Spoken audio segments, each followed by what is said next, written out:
After the genocide that took place in 1994, Rwanda has had to rise up from the ashes. But 23 years later, the land of 1,000 hills is a different place. The 100-day war left Rwanda's surviving population as approximately 70% female. Only 10% of women were employed at the time, and majority of women primarily took on domestic work. Women were largely uneducated in pre-genocide Rwanda. Between 1990 and 2000, only 17% of parliamentary seats were filled by women. In 2003, a new constitution decreed that 30% of parliamentary seats be reserved for women. In the same year, for the first time in Rwanda's history, the prosecution function was assigned to the National Public Prosecution Authority. It has since played a major role in law and policy reform in Rwanda. We used to have a penal code that punished differently a man who committed adultery and a woman who committed. One was punished of 1 year of imprisonment, that is a woman, but a man was punished of 6 months, a half, just because of who he or she was. This was really very discriminating and somehow contrary to all international legal instruments. The women were not really involved in any leadership of this country, which is completely different nowadays. Women in Rwanda were not just an equal in the law, but also in the eyes of society. People's perception of women and women's perception of themselves had a great effect on their role in society.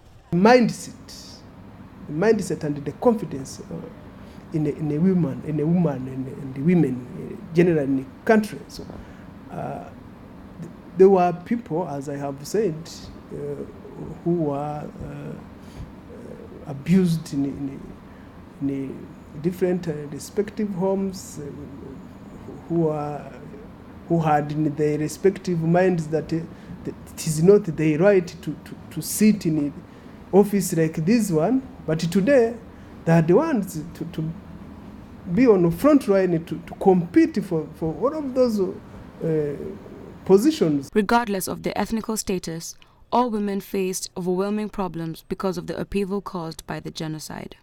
If a country has gone into civil war because, for instance, there is conflict between different ethnic groups, one group feels that it's marginalized and has less access to the resources of a country, that conflict may never ever be adequately resolved. Today it is completely different. You can see women constructing houses. And so this is something new in this country.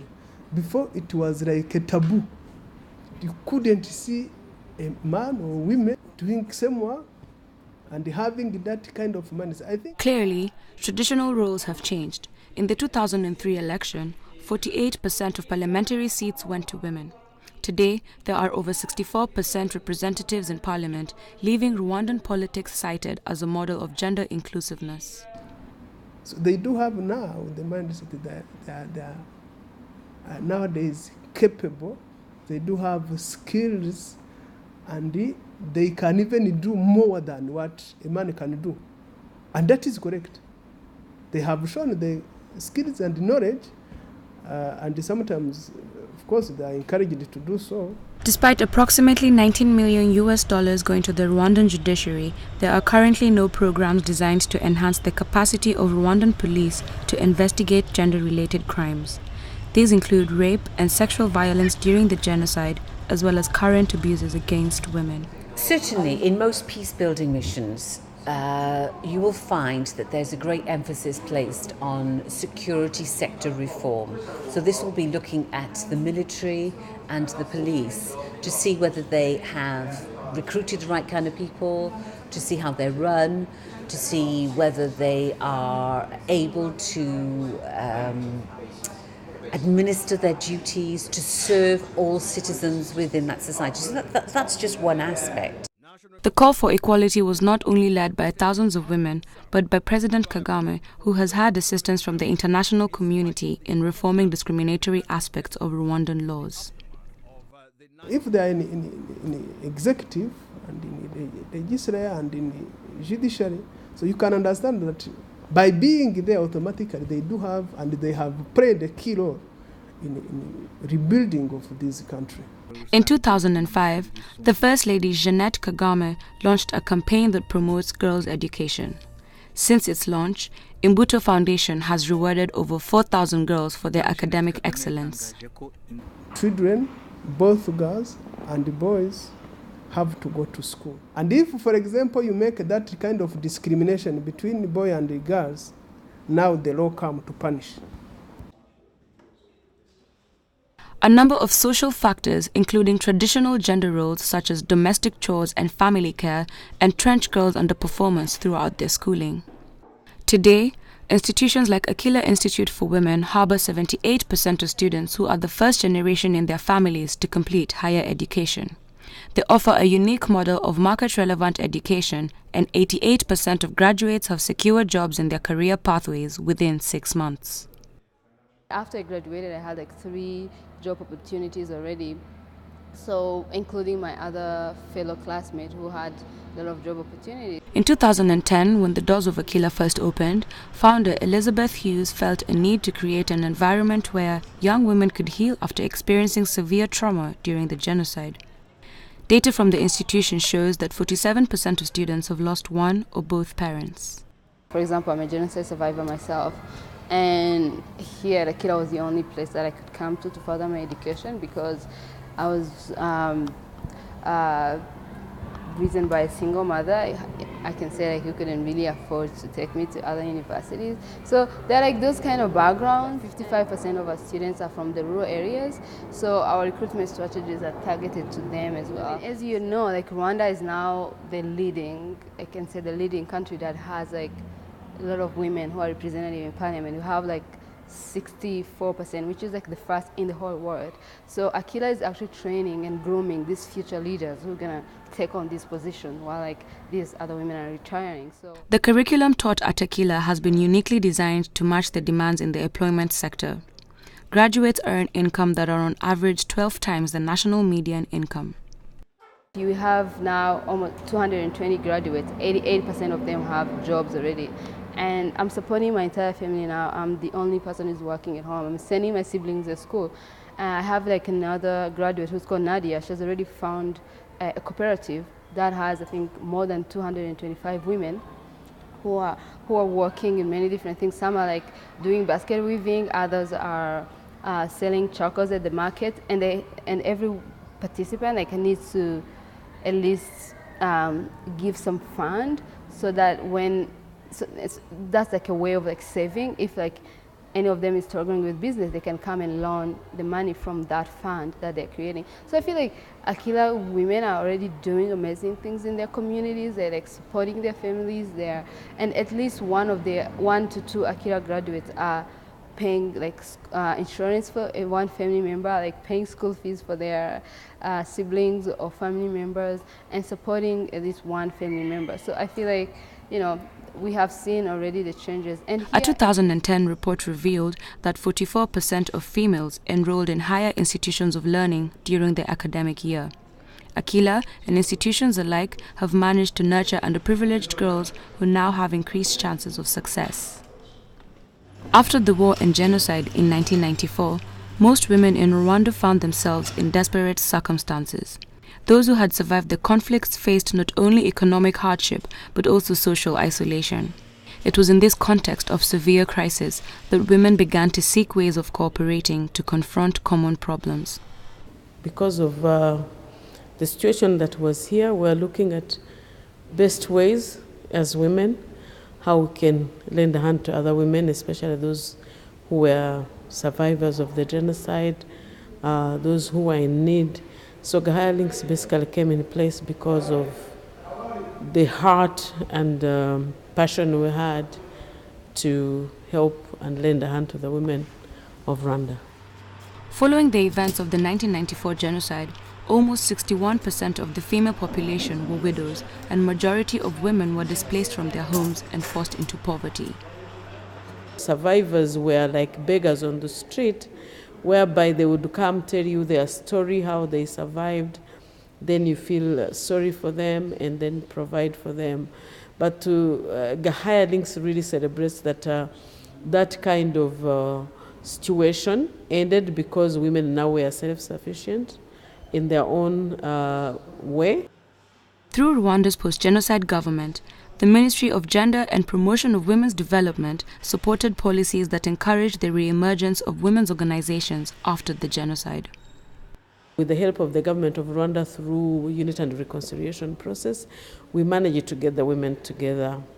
And since we achieved that, women have been able to be the breadwinners of their families. Following the genocide, 35% of households in Rwanda were female-led. Many Rwandan women took on primary economic responsibility of their households. These women could buy their own food, they could pay their health insurance. Some who had surviving kids managed to take them to school. So there was a lot that, our company managed to put together. But the urgency of women's needs as well as government and donor support were all important for the re-emergence of women's organizations in Rwanda after 1994. Well, if we talk about non-governmental organisations, I think it's fair to say that they are looking to extend their tenability, if you like, their sustainability. So I'm not saying that they would go in looking for an incentive, but they would be looking for opportunities where they could demonstrate that they have a specific operational benefit to the country. making this basket... Before the genocide, Rwandan law had forbidden women from engaging in any commercial activities without authorization from their husbands. But after the genocide, women took on new roles that the society had not previously ascribed to them. Our producers, 98% or 99% are women. So we have very minimum men. But of course, with this gender equality, we had to look at men. But the kind of work we do is majority done by women. With 41% of businesses owned by women, Rwanda, according to the World Bank, has the second highest ratio of female entrepreneurs in Africa, behind Ghana's 44%. Tata Isibo is one of Rwanda's youngest female entrepreneurs and runs Inzuki, a successful fashion brand specializing in jewelry, accessories, and interior design, all made in Rwanda. Products are all handmade and they are a fusion of traditional craftsmanship and contemporary design. So I do the designs and then the artisans help to bring them to life using the traditional craftsmanship skills. These are people that obviously come from low-income backgrounds, but they've been given training. Most of them got training maybe 10-15 years ago when the government started training women in basket weaving and all kinds of crafts. And then since then they've been able to kind of improve their living, and we help with that as well, obviously. Following the genocide in 1994, there is no doubt that women were adversely affected by poverty. That's another angle that we don't like to use while telling our story, because we think they are trying to move forward. So we don't think it's a necessary part of saying, hey, it's kind of like making people guilt by, like, hey, this was made by a woman who's a genocide survivor or who was raped in the genocide and has AIDS now from it or everything like that. We like to just look at it as these are empowered women who have been through a lot and are now moving forward with their lives. In 2007, Rwanda turned to the handicraft industry as part of its strategy to tap into the economic potential of women in business. Today, the atmosphere for female entrepreneurs in Rwanda is different. Artisan cooperatives were actually formed by women. You know, there's one that we work with and make the kitenge boots and everything. It's women survivors.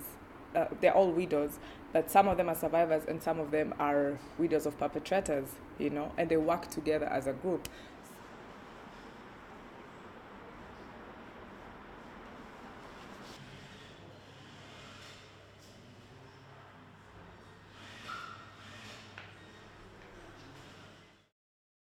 Not be financial support, but then the government, private sector, NGOs, everyone is trying to promote youth in business, women in business. Rwanda has made remarkable progress since 1994, But much of it could be undermined if the country does not embark on the difficult process of liberalizing the national political terrain while preventing the danger of ethnically extremist politics as the country experienced in the early 90s. Long-term, protracted conflicts between ethnic groups need very careful attention to detail. They need an incredible amount of input from people on the ground. And personally, I'm not entirely sure that external groups are adequately able to assess what is required without that sort of input from nationals.